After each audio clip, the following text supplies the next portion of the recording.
بسم اللہ الرحمن الرحیم، السلام علیکم۔ کون سوچ سکتا تھا کہ اسرائیل کا اپنا آرمی چیف ایسا بیان دے گا، اور وہ بیان بھی ساری سیکیورٹی کابینہ کے سامنے دے گا کہ ہم اپنے ہی بوجھ تلے دبنے لگے ہیں، ہم خود تباہ ہونے لگے ہیں، برباد ہونے لگے ہیں، اور اب مزید اس طرح سے نہیں چلا جا سکتا۔ یہ بیان آرمی چیف کا ہے اور ان کے اپنے اخبارات میں چھپ رہا ہے، کیونکہ ان کی کابینہ کے سامنے، سیکیورٹی کابینہ کے سامنے اسرائیل کے آرمی چیف نے یہ بیان دیا ہے۔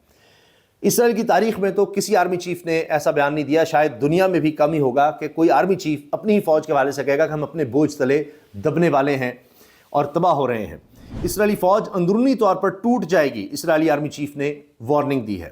پھر الجزیرہ انگلش خبر دے رہا ہے، Israeli chief of staff warns military will collapse in on itself, خود اپنے اوپر گر جائے گی یہاں کی فوج، ڈیو ٹو سولجر شارٹیج، کہ ہمارے پاس فوجیوں کی کمی ہے۔ پھر ان کا اخبار دی جیروسلم پوسٹ لکھتا ہے، the IDF could soon collapse if there is no solution to the shortage of manpower. IDF Chief of Staff Lieutenant General Eyal Zamir warned in remarks during a security cabinet meeting held on Wednesday. اب ہر طرف یہ خبر ہے جی، خبر اتنی بڑی ہے کہ جب آپ کا آرمی چیف یہ کہہ رہا ہوگا کہ ہم اپنے بوجھ تلے دبنے لگے ہیں، ہم خود تباہ ہونے لگے ہیں، مزید اس طرح سے نہیں چلا جا سکتا، تو اس سے بڑی سٹیٹمنٹ کیا ہوگی؟ سب اس پر حیرانی کا اظہار کر رہے ہیں۔ اسرائیلی آرمی چیف ایال زمیر نے اسرائیلی فوج کے اندرونی طور پر ٹوٹ جانے کی وارننگ دے دی۔ ایک بیان میں اسرائیلی آرمی چیف نے کہا کہ میں 10 لال جھنڈے کھڑے کر کے وارننگ دے رہا ہوں، میدان جنگ میں ریزرو فوجی مزید نہیں لڑ پائیں گے۔ نہیں جی، کہہ رہے یہ فوجی لڑنے کے قابل ہی نہیں ہے۔ انہوں نے وارننگ دیتے ہوئے کہا کہ اگر ریزرو فوجیوں سے متعلق قوانین کی ترمیم اور دیگر اقدامات نہ کیے گئے تو اسرائیلی فوج اندرونی طور پر ٹوٹ جائے گی۔ دوسری جانب سابق وزیر اعظم نفتالی بینٹ نے کہا ہے کہ اسرائیل کو 20,000 فوجیوں کی قلت ہے، حکومت بغیر حکمت عملی، کم وسائل اور فوجیوں کے ساتھ جنگ شروع کر دی۔ یعنی اتنے فوجی نہیں تھے کہ ہم ایسی جنگ لڑ سکتے۔ ویسے انہوں نے یہ سوچا تھا کہ ہمارا آئرن ڈوم ہمیں بچائے گا، امریکہ ہمارے ساتھ ہے، جا کر وہاں پر اٹیک کرتے رہیں گے، بس یہ ایئر فورس کی جنگ ہوگی۔ لیکن اب وہ کہہ رہے ہیں کہ جی یہ تو فوجی ہی کافی نہیں ہیں، کیونکہ حزب اللہ کے بھی حملے ہو رہے ہیں۔ ادھر ہائر لیپڈ نے کہا کہ 13 سال سے سیکورٹی کابینہ کا حصہ ہوں، اتنی سنگین وارننگ کسی آرمی چیف سے نہیں سنی۔ لیں، کسی نے وارننگ دینی بھی کیا تھی؟ آپ نے اس طرح کی جنگیں چھڑی ہوں گی تو پھر۔ حزب اللہ کے حملوں سے تباہی کے بعد شمالی اسرائیل کے نمائندوں کی نیتن یاہو حکومت پر شدید تنقید، میئر رو پڑا۔ اندازہ لگائیے، یہ حال ہو گیا ہے کہ ان کا میئر رو دھو رہا ہے کہ جی حزب اللہ کے حملے ہو رہے ہیں، ہم کیا کریں، ایسے حملے کبھی نہیں دیکھے، یہ تو پہلے کبھی ہوا نہیں۔ اب اس طرح کی سٹیٹمنٹس سامنے آ رہی ہیں۔ اچھا، یہ جو میں نے آپ سے عرض کیا نا کہ ان کا آرمی چیف یہ بات کہہ رہا ہے، اب یہ خبر ہر طرف یہ ہائی لائٹ ہو رہی ہے اور ہر کوئی اس کو ڈسکس کر رہا ہے کہ بھئی ان کا تو آرمی چیف ہی بتا رہا ہے کہ ہماری فوج ہی کافی نہیں لڑنے کے لیے۔ دوسری طرف ایک افسوسناک خبر یہ ہے کہ ابوظہبی میں ایرانی میزائل کا ملبہ گرنے سے پاکستانی شہری جاں بحق ہو گئے ہیں۔ اس سے پہلے بھی ہمارے شہری خلیجی ممالک میں جاں بحق ہو چکے ہیں۔ اب تک مجموعی طور پر 8 غیر ملکی شہری جان کی بازی ہار چکے ہیں حالیہ کشیدگی میں، اس طرح کے حملوں میں، اور اس میں ایک پاکستانی شہری سمیت ابھی مزید 2 افراد اس میں جاں بحق ہوئے ہیں۔ تو یہ افسوسناک جنگ جتنا عرصہ رہے گی اس میں نقصان بڑھتا چلا جائے گا، لیکن ابھی فوری طور پر نظر نہیں آ رہا کہ کہیں جنگ ختم ہونے جا رہی ہے۔ پھر جی ویڈیو وائرل ہے جس میں پاسداران انقلاب نے کہا ہے ایران کی اجازت کے بغیر آبِ ہرمز عبور کرنے کی کوشش کا انجام یہ ہوگا۔ انہوں نے یہ ویڈیو یعنی بھیج کر یہ پیغام دیا ہے کہ اگر کوئی گزرے گا آبِ ہرمز سے تو ہماری اجازت سے گزرے گا، ورنہ نہیں۔ پھر دوسری طرف کیا ہے، پاسداران انقلاب کے ترجمان ابراہیم ذوالفقاری نے امریکہ کو ٹرول کرتے ہوئے انار کے جوس کے ساتھ ویڈیو جاری کر دی ہے، اور پیچھے میزائل ہدف کے لیے فائر ہوتا بھی نظر آ رہا ہے۔ یعنی ایک طرف نظر آ رہا ہے کہ میزائل وہ چلا رہے ہیں پیچھے سڑک پر کھڑے ہو کر، اور دوسری اسکیٹنگ کر رہے ہیں، ساتھ انار کا جوس پی رہے ہیں، اور پھر سیلفی، خود ہی سیلفی سٹک کے ذریعے اپنی ویڈیو بنا رہے ہیں کہ دیکھو ہم اس طرح سے میزائل چلا رہے ہیں، ساتھ ہم جوس پی رہے ہیں، ہم بڑے ریلیکس ہیں، ہم کوئی خوفزدہ نہیں ہیں۔ اور ویسے دونوں طرف چٹیل میدان نظر آ رہا ہے، جس طرح صحرا ہوتا ہے، ریتلا زمینی علاقہ ہے، کیونکہ ان کو فوراً موو بھی کرنا پڑتا ہے کہ اوپر ڈرونز ہیں، امریکی اسرائیلی جہاز ہیں، وہ ان کو نشانہ بھی بنا سکتے ہیں جو ان کے میزائل لانچ پیڈز ہیں، لیکن وہ دکھانا ہی چاہ رہے ہیں کہ ہمیں کوئی خوف نہیں ہے، کوئی ڈر نہیں ہے۔ یہ ساری ویڈیو اے آئی جنریٹڈ لگتی ہے، لیکن اس کا سارا مقصد یہی نظر آتا ہے کہ یہ بتانا کہ ہم ڈر نہیں رہے۔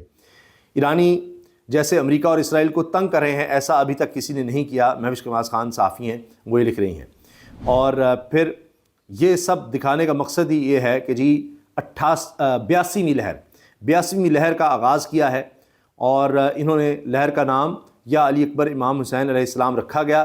ایرانی فوج کے ترجمان ابراہیم ذوالفقاری کی نئی ویڈیو اس وقت وائرل ہے۔ پھر یہ خبر بھی آئی، پاکستان نے تہران میں اپنے سفارت خانے کے قریب حملوں کے بعد اسرائیل کو سخت وارننگ جاری کی ہے کہ پاکستان قطر نہیں ہے، اور دنیا میں کہیں بھی اس کے سفارتکاروں کو نقصان پہنچایا گیا تو اس کا انتہائی سخت اور بھرپور جواب دیا جائے گا، کیونکہ فضائی بمباری ہوئی ہے تہران میں پاکستانی سفارت خانے کے قریب اور سفیر کے گھر کے قریب یہ بمباری ہوئی ہے۔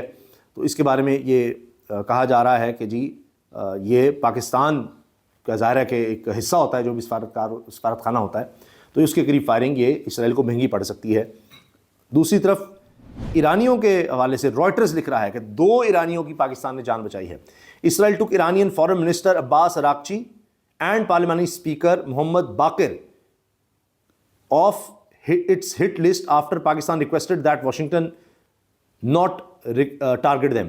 پاکستان نے یہ ریکویسٹ کی کہ جی ان 2 کو نشانہ نہ بنائیں آپ، واشنگٹن سے کہا، تو پھر اسرائیل نے، ورنہ ان کو بھی نشانہ بنانا تھا، جن لوگوں کی لسٹ تیار کی ہوئی ہے جن کو نشانہ بنا کر مار ڈالنا ہے، اس میں ان کے ایران کے وزیر خارجہ ہیں عباس اراغچی، اور اس کے علاوہ ان کے اسپیکر ہیں اسمبلی کے محمد باقر، ان کو بھی نشانہ بنانا تھا۔ جبکہ پھر پاکستان نے جب کہا واشنگٹن کو تو ان کا لسٹ سے نام نکال دیا گیا ہے۔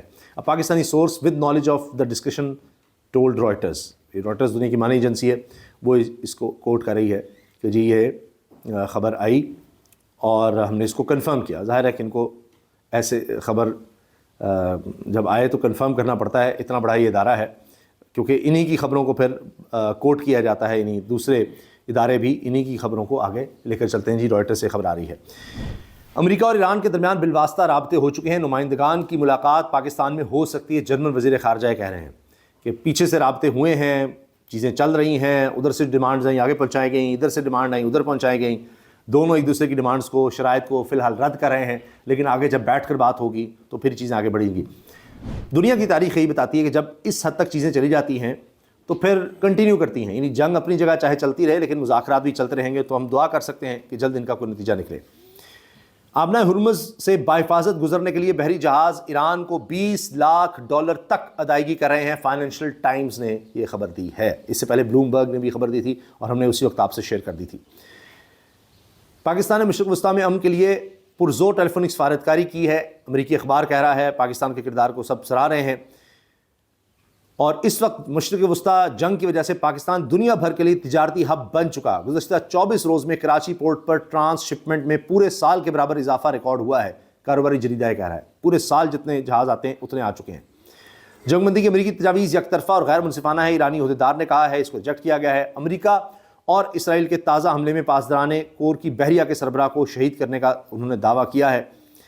اس کے ساتھ ایک اہم خبر اور یہ ہے کہ امریکی صدر ٹرمپ کی گفتگو میں ایک بار پھر پاکستان کے وزیر اعظم شہباز شریف کا تذکرہ۔ اب تو جناب شہباز شریف پہلے تعریفیں کرتے تھے ڈونلڈ ٹرمپ کی، اب ڈونلڈ ٹرمپ کی باری ہے وہ شہباز شریف کی تعریفیں کر رہے ہیں، یہ اس وقت صورتحال چل رہی ہے۔ لیکن سب سے زیادہ چرچا میں آپ سے عرض کروں، یہ جو 24 سیکنڈ کی ویڈیو ہے نا جی، یہ ہے جس نے تھرتھلی مچائی ہے کہ جی خوف ہی کوئی نہیں ہے، جوس پی رہے ہیں، اسکیٹنگ کر رہے ہیں، اور اس ویڈیو کے ذریعے آپ سمجھیے کہ وہ بتا رہے ہیں کہ ہم کتنے بے خوف ہیں۔ پھر آبنہ ہرمز جس طرح سے بند کی ہوئی ہے کہ جی ہماری جہاز کے باہر کو گزرے گا تو یہ حال ہوگا، وہ جہاز دکھانا، یہ اصل یہ ہے کہ جی یہ شاہرگ ہے تجارت کی جس پر اٹیک کیا ہوا ہے، اور یہ ہمارے کنٹرول میں ہے، اور امریکہ بھی اس لیے مشکل میں ہے اور دباؤ ڈال رہا ہے کہ اچھا جی اس کو آبنہ ہرمز کو کھولیں۔ 10,000 مزید فوجی بھیج رہے ہیں پریشر ڈالنے کے لیے کہ ہمیں کہیں فوجی میدان میں نہ اتارنے پڑے، اور اس کے لیے پہلے ہی بارودی سرنگیں بچھائی ہوئی ہیں ایران نے، اور وہ کہہ رہے ہیں آئیں، اور 10 لاکھ ہماری طرف سے لوگ تیار ہیں لڑنے کے لیے، فوجی 10 لاکھ۔ تو ادھر سے 10,000 امریکی فوجی بھیجے جا رہے ہیں، ادھر سے وہ کہہ رہے ہیں 10 لاکھ ہماری طرف سے تیار ہیں۔ تو یہ بھی اب دونوں طرف سے مزید جنگ کی تیاری بھی ہے، لیکن اللہ کرے کہ مذاکرات ہی کامیاب ہوں۔ اللہ حافظ۔